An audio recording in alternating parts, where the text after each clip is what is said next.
I've been in environments where it's like everybody knows what the problem is, but when you come into a meeting or a setting with leadership, all of a sudden nobody knows anything, and everyone's quiet. And so I think, just really making sure that you're providing that environment where people feel that they can communicate, that their voices can be heard, that they matter, that they're important is critical for every organization and to really set the culture where you want it to be.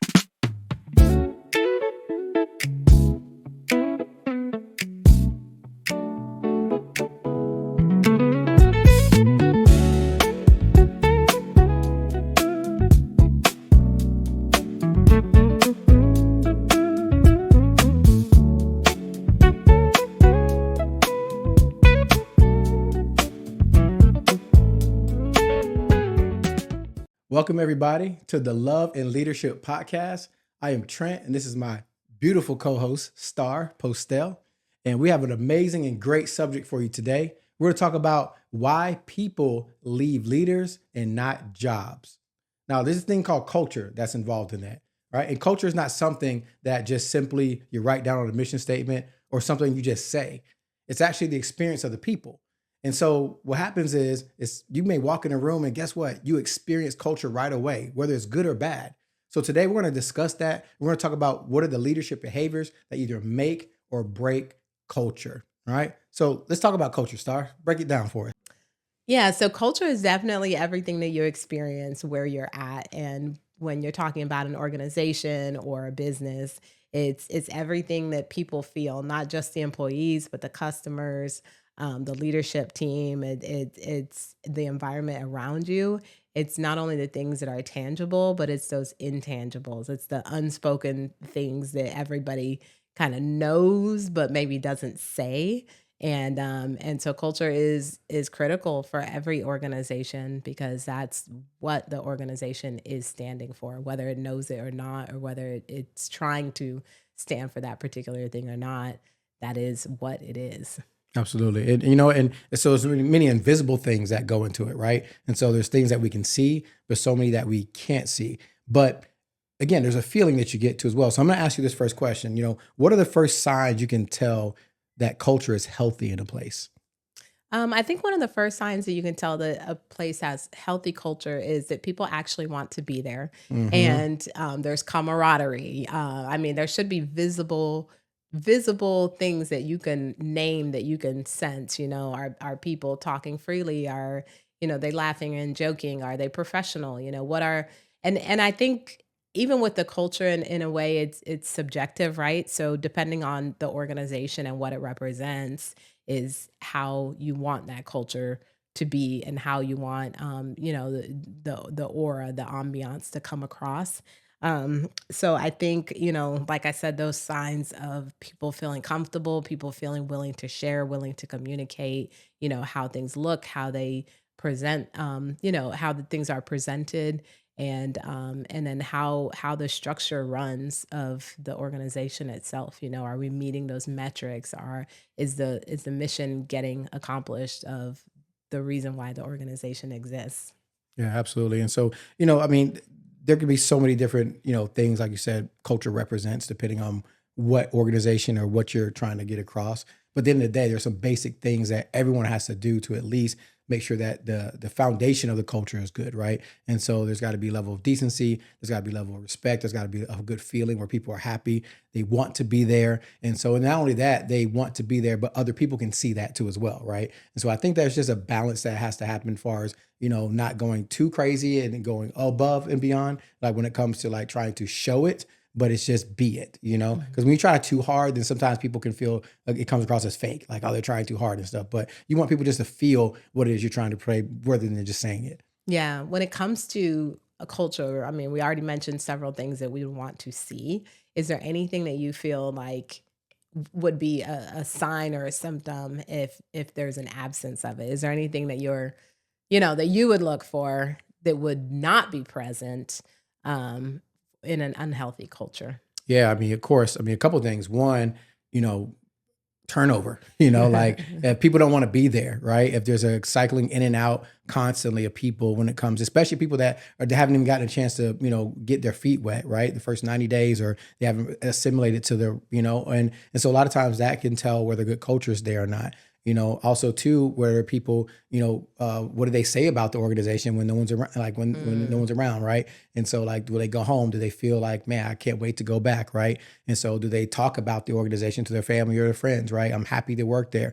And so I think that, the feeling someone has, when it comes to how they portray it to others, when they're not at work, or also too, like I said, do they stay?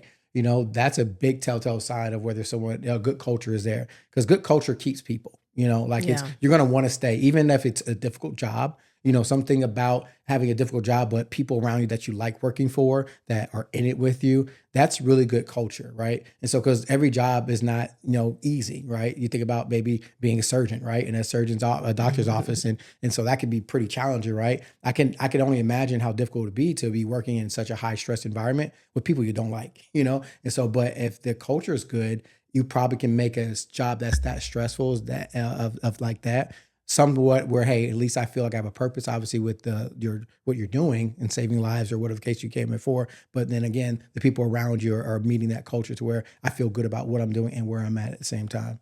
Yeah, and with culture, I think it's very important that every organization is constantly evaluating where they are at. You can't fix something if you don't even know that it's a problem.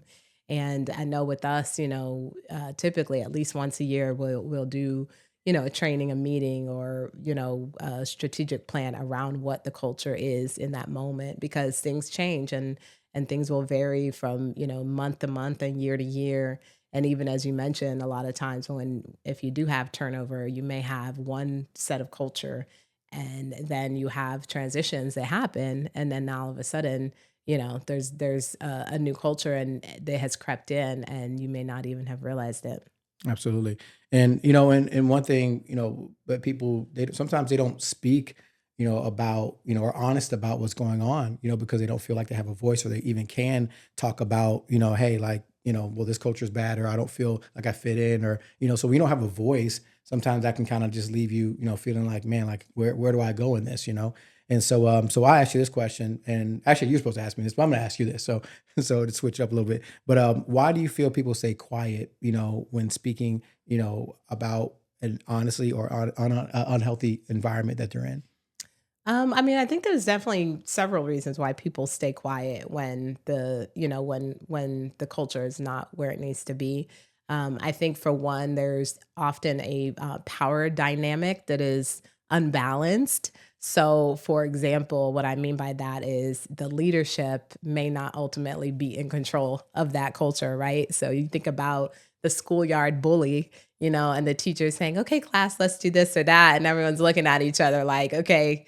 If the bully's not okay with it, we're not doing it. We don't care what the teacher says. And a lot of times, even in a corporate environment or an organization, you can have the same thing. We can say on one level, "Hey, this is what we're doing," but if you have certain people that have a power, dynamic that is more of a controlling nature, and that are setting the tone for that organization and for that culture, then ultimately what they say and do is what everybody else is looking at. And then there's, other things as well. You might be setting a standard of fear or even, retaliation. So, people stay quiet because they're worried about all of these things. If there's something off balance and wrong with the culture, everyone inside of it can feel it. Absolutely. No. And I think too, when you don't feel safe in an environment, that definitely can, hurt that particular, voice that you feel have, Yeah. and So why do you feel, like you mentioned safety, why do you feel that safety matters so much in an environment when it comes to culture? yeah, I think the emotional vulnerability people have. People want to, feel like that the place that they are, that they can be honest, they can be Mhm. themselves. When you don't feel safe, you're not going to want to be yourself, in a space. A lot of times you don't even, like I said, speak to anybody around you about things that matter, because those controversial things, if you feel like you don't have a voice, or you feel like something's going wrong and you want to address it, but you don't feel safety in that, then, you don't want to go to your boss because, like I said, fear of retaliation, fear that nothing will get done.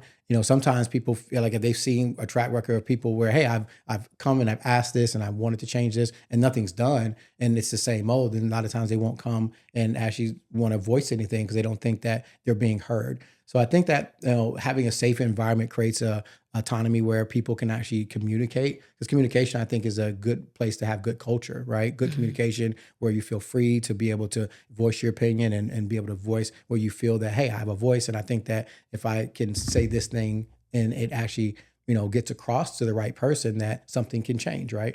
And so I think that so people want to feel safe. And think about it, whether you're at home, whether you're, anywhere, you want to feel emotionally safe, right? To be able to, voice the things that are going on inside of you. But a lot of times we keep our most vulnerable thoughts to us or the most controversial thoughts to ourselves when we don't feel like it's going to go anywhere or like the safety we have is kind of eroded from that.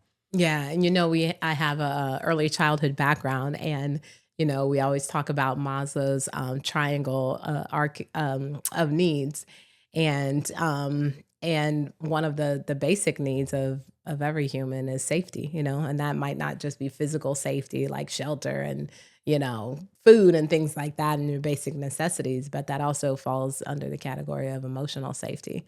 So people want to feel like they're understood, that they're heard, that that there's not going to be any reprimand or consequences for them being themselves. Absolutely. And then it kind of treads on other things, like when people feel like they don't have safety, it can funnel into other areas that then, stifle so many other things. So actually this, what happens to creativity and honesty when people feel judged or they're in an unsafe place? Yeah, I mean, crickets. That's what happens. People don't want to talk. People don't want to speak up. People don't want to be open. They don't want to be honest. They don't want, to be the only one that's actually voicing the problem or the concern. I've been in environments where it's like everybody knows what the problem is, but when you come into a meeting or a setting with leadership, all of a sudden nobody knows anything, and everyone's quiet.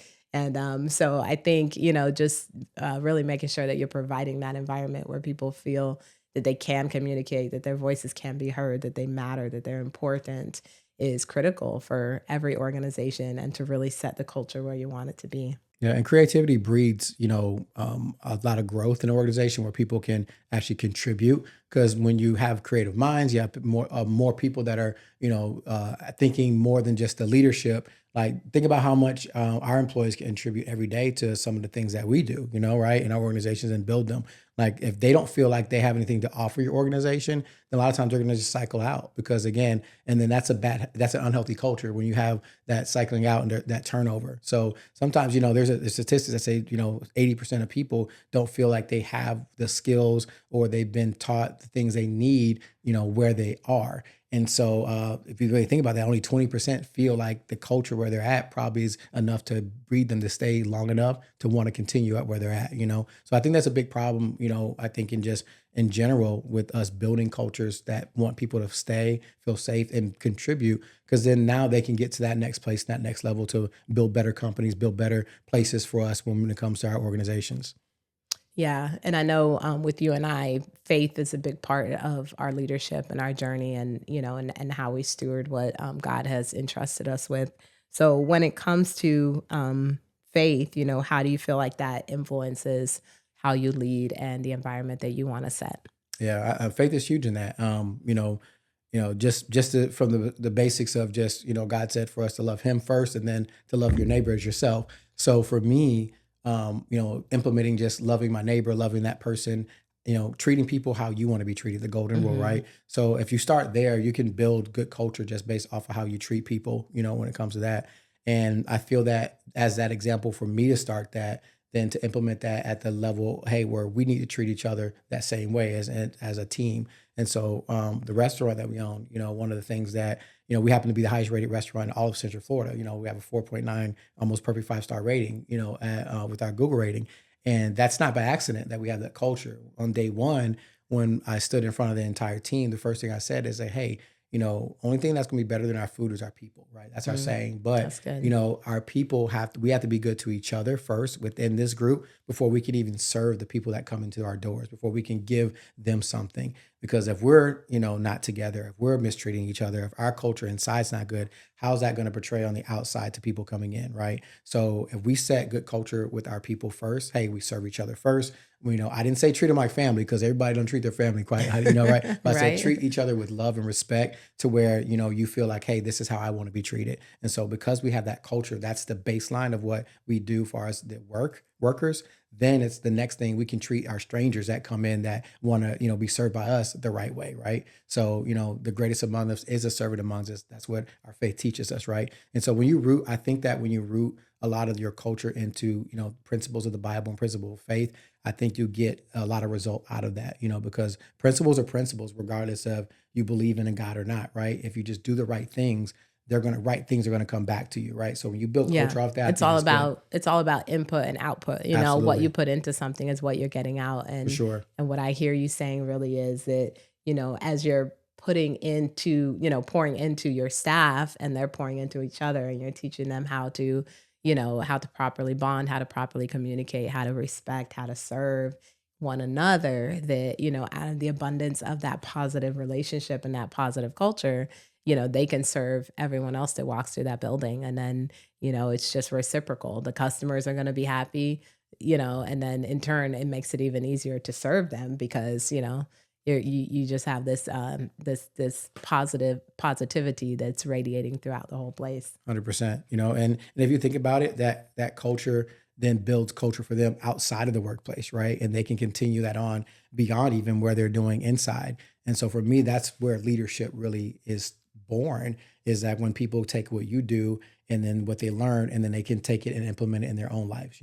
And so with that said, let's talk about some applications, what are some simple leadership behaviors that can improve culture immediately?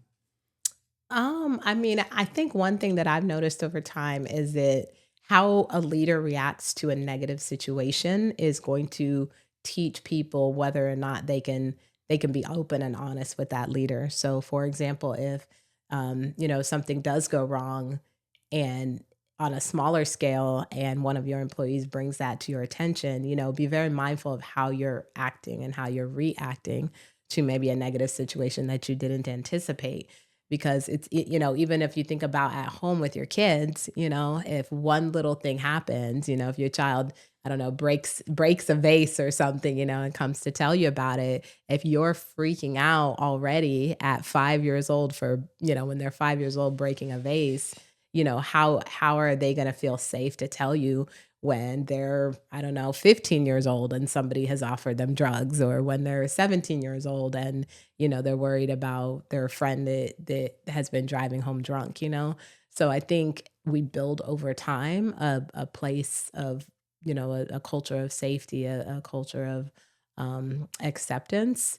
And it starts with the small things and the small, opportunities and moments that we have every day to build that trust Yeah. bigger and bigger. Absolutely. And that's important that you said just, those little small things. Because some of us want to get to the big mission statement, like, oh, but it's like we can't get to the big thing until we start with the small steps in between, because it's messy in between that space, right? And so the more consistent you are with just starting with those small things, like I said, acceptance, care, that I appreciate you, like, hey, this is how everyone's gonna make each other feel. And then now we can get to a place in the end where we feel like we've got to that big mission that we put out there. Yeah, I think another thing you can definitely do right away to improve the culture of an organization is to give everybody a voice, make people feel like they matter. And, it can be something that's formal, like, for example, brainstorming sessions, or, maybe some kind of chat where you guys are actually welcoming input for different things. Or it can be things that are a lot more informal, just asking a lot more open ended question, having more conversations with your staff. So I think, setting that culture that you welcome communication, that you welcome opinions, you welcome diversity, and that you're willing to do what's necessary to have everybody's input come to life is also setting, the right culture that people want to be a part of. Yeah, and I like what you said, but it starting right from the beginning. A lot of times we gloss over orientation, or when someone comes in, we Mm, want to hurry up and give them all the rules and this is how you do your job, and those steps, but we forget to say, hey, first off, this is our culture, right? This is what we're really about. Also, too, we want you to be a part of that. How do you see yourself being a part of that? How do you see yourself, helping us with this? Can you come alongside of us? It's like you want people to feel like it's not about, oh, I'm getting something out of you. I'm doing it with you. You know what I mean? Mm. I need you to help me with this because it's a big goal for all of us to do. So when you get people bought into the big goal by saying that you're coming alongside of me with it, I think that helps, for them to feel heard and then accepted and like all those things you talked about. But it has to be from the beginning, because once you come in and you don't feel that immediately, then it's hard to kind of connect after the fact once you start getting into the busyness of your job. Yeah, that's a really good point. Even as you mentioned about orientation, I remember after the COVID-19 pandemic, it was just such a frustrating place to be for people that, had to have workers that were constantly turning over. A lot of times the older population, the more seasoned employees that we had were cycling out for health reasons, or, just for just the way that they were processing Yeah. this situation, and just their own safety, and for whatever reason. But that meant that we were getting a younger and younger workforce that was coming in, and that took a lot more as far as culture setting and those orientations. And because of the sheer volume of turnover, and all of the things that came with that situation, a lot of times we were getting frustrated, and we were getting weary. One of my scriptures that I had to constantly repeat back to myself was Galatians 6:9. Don't grow weary in well doing, for in due Due season season, you'll you'll reap reap a a harvest harvest if of, you of faint not. blessing if you faint That's not. right. And I think during that season, it was just so critical to remember constantly that we have to pour into people, Absolutely. because, and on the one hand, you're thinking, okay, I'm spending all this time and energy and effort with this person. What if they don't even make it? What if they're only here, a couple of months or a couple of weeks? But then you have to ask yourself, okay, what if they're not?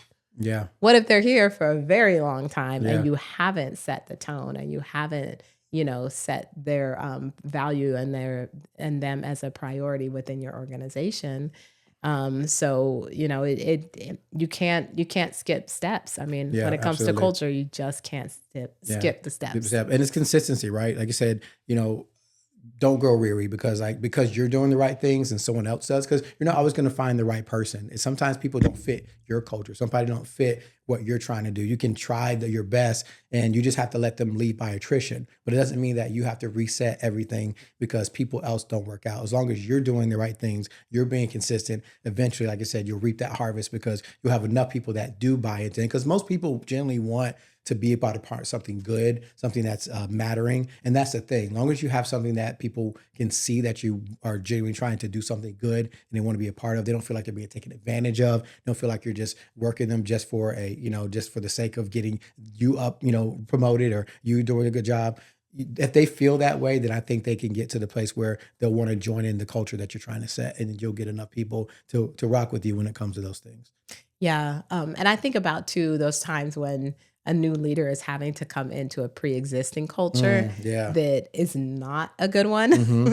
That's tough. And I think that's just, that's another thing we could definitely address is, how do you come into a space that's already been established, and, try and convince those people that now, okay, all of a sudden now it's a Mhm. place of safety. Okay, now it's a, Yeah. a place of camaraderie and teamwork when it hasn't been before. Yeah. So I don't know if you've ever experienced that, but how do you come into an established culture and rearrange it to what you need it to Yeah, be? I mean, it's tough because, like I said, depending on what was there before, you now have to come in and you have to blend. You can't just come in and say, I'm going to establish this and put my fork in the ground and this is how it's going to be, because then people will be anti that, right? And so you have to come in and you have to try to look at the lay of the land, right? You know Mhm. what you want to accomplish in the end, right? But it may not happen right away. So one, you have to assess the people that you currently have, Mhm. see, who can buy into maybe right away to what you're saying, right? And then you're going to get some pushback and get some attrition from other people. And Yeah. then how can I help bring them along, get to know them, try to get on their level to where they feel like, hey, I care about you as a person, not just necessarily what you can do for me.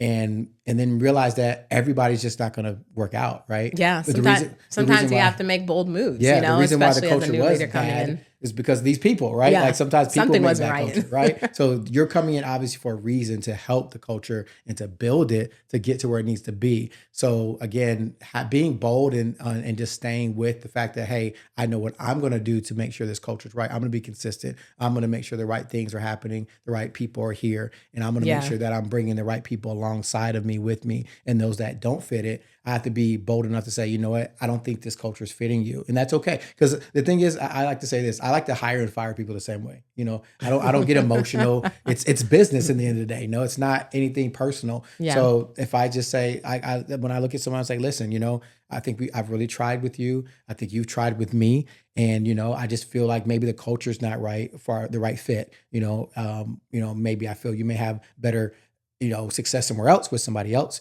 And so that could not just be your fault or my fault. It could be both of our faults together. So, but let's move on to, I feel that you can be better, you can grow, because obviously you're not growing under where we want to be. And that's my goal, is I want to see you grow. And if it's not here, that's okay. So when Yeah. you can let someone go that way, it makes them feel a little bit better. It makes you feel better, but then also it reminds you that it's not personal. It's about the growth of what you're trying to build there and making sure the culture and the mission is done at the end of the day.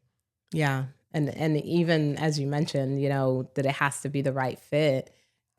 e- Every single person has strengths and they have Mhm. weaknesses and they have things that, they're inherently better at than other people. They have purpose. Every person has purpose within them and a reason that they were created and something that they can contribute to this earth.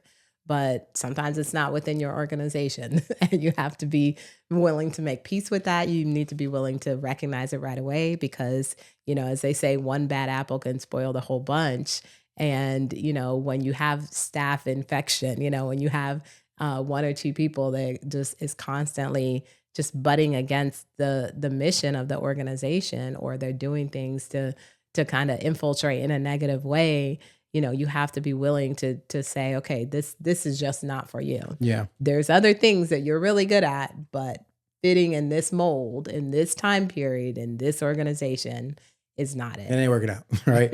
And so, on that line, you made a good point, because one or two people can literally spoil the bunch, right? Or Mhm. infiltrate, and then start getting good people to start kind of turning like, wait a minute, maybe. And so, you know, when that happens, you know, what kind of conversations helps restore the trust of the team, or to get the team back into the place where, hey, this is our culture, this is the mission, like let's get back on track. What does that conversation look like? I think the biggest thing is starting with honesty. You have to address the elephant in the room.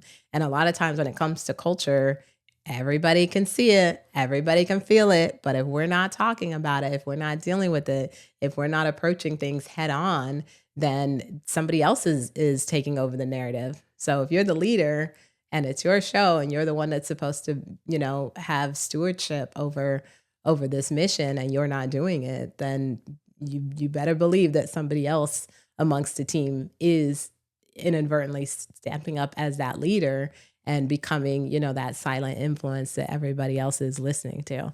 So I think that's the biggest thing is just, making sure that you're honest, you're open, you're bringing out those conversations and that you're addressing everything head on, in that timing that it needs to be done. Absolutely. And again, you know, culture, I mean, leadership, it's big subjects, right? It's Mhm. not simple, it's not easy, but it's conversations we have to have, because when we don't have these conversations like this, then a lot of times people feel lost. Again, that stat of just 80% of people feel like, hey, I'm at my job, I don't know, I have the leadership skills, or the people are developing me, or if I don't even know where I'm going. And it's because of conversations like this are not really being had. How do we set culture? What is culture? What are those things that, you know, I need to be as a leader to make sure culture is good?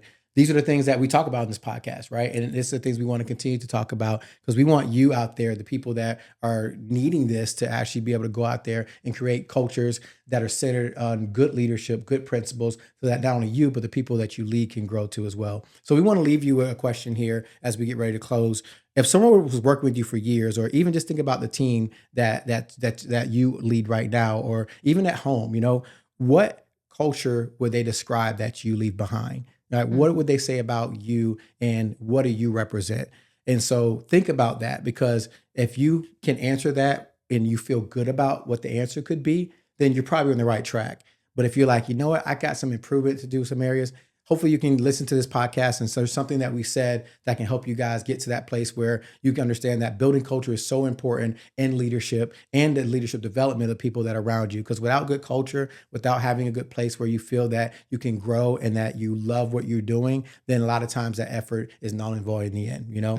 So again, that's our episode for today. Again, people don't just leave leaders or that they actually they'll leave jobs. They just leave leaders, you know? And so we want to make sure that that doesn't happen to you. And so hope you enjoyed this episode. Again, I am Trent and this is Star. And before we leave, we always want to leave you with these words. Make sure you love well, make sure you lead with purpose and steward what matters.